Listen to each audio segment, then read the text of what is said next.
नमस्कार मंडळी, आज आपण चिरमुऱ्यापासून एक वेगळा पदार्थ बनवणार आहोत। तर तो पदार्थ कर्नाटकात जास्तीत जास्त केला जातो।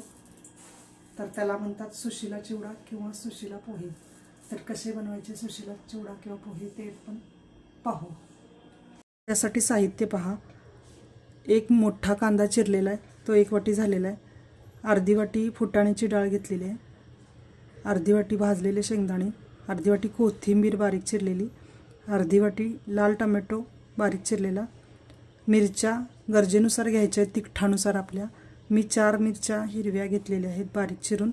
कढीपत्ता एक अर्धा पानं घेतलेले आहेत। जिरे मोहरी अर्धा चमचा घेतला आहे। इथे हळद अर्धा चमचा, धनेपूड अर्धा चमचा, जिरेपूड अर्धा चमचा घेतले। तेल गरजेनुसार लागणार आहे। लिंबू अर्धा लागणार आहे। चिरमुरे मी बाउलवर घेतलेले आहेत, त्यात मी पाण्याने धुवून भिजवून पिळून काढणार आहे।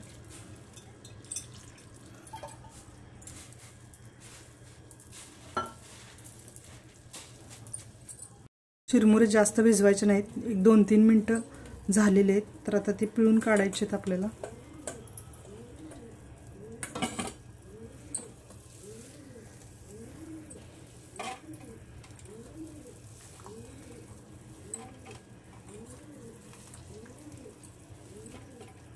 सर्व पाणी निथळून काढायचं आहे त्याचं।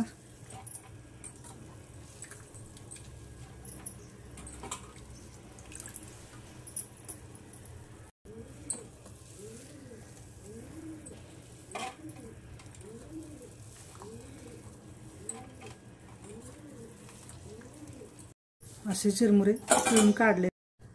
एका पॅन मध्ये तेल घातले 2 चमचे, त्यात जिरे मोहरी घालते, कढीपत्त्याची पानं घालायची,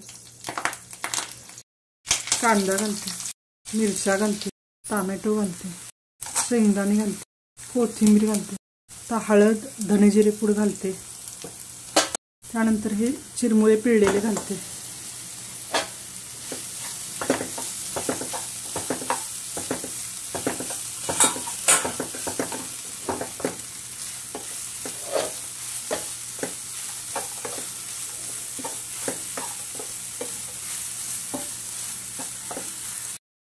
ही खलबत्त्यात कुटलेली फुटाण्याची डाळ घालते, थोडीशी कुटून घ्यायची।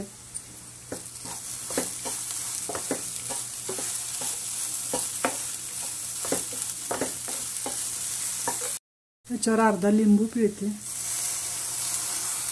2 मिनिटांसाठी झाकून ठेवते। मीठ चवीनुसार घालते। मस्त झालाय सुशिला चिवडा। असा चिवडा करून बघा। व्हिडिओ आवडला असेल तर व्हिडिओला लाईक करा, नवीन असाल तर सबस्क्राईब करा। धन्यवाद।